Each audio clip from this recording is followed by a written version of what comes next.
Hello everyone, আসসালামু আলাইকুম। আমি কথাস লাইফস্টাইল থেকে তো চলে আসলাম আবারও আয়নবাবুকে নিয়ে। আয়নবাবুর আজকে স্কেটিং প্র্যাকটিস চলছিল, তো সেটাই আমি দেখছিলাম।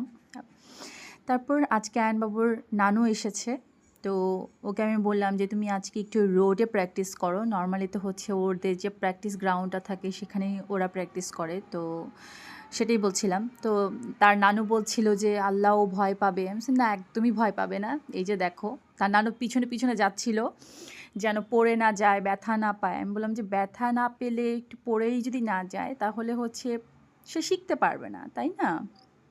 তো সেই জন্যই হচ্ছে আমি ওকে দাঁড়িয়ে থেকে প্র্যাকটিস করাচ্ছিলাম যে একটু রোডেও প্র্যাকটিস করো। তার নানু দেখছিল আর আমাকে পিছন থেকে বকা দিচ্ছিল, হ্যাঁ ছেলেটাকে এরকম করতেছিস, ভয় পাবে। আমি বলছি, না একদম ভয় পাবে না। তার প্র্যাকটিস শেষে বাসায় যাওয়ার আগে ভাবলাম যে আয়নবাবুকে একটু বাজারটা দেখাই। আমাদের ময়মনসিংহ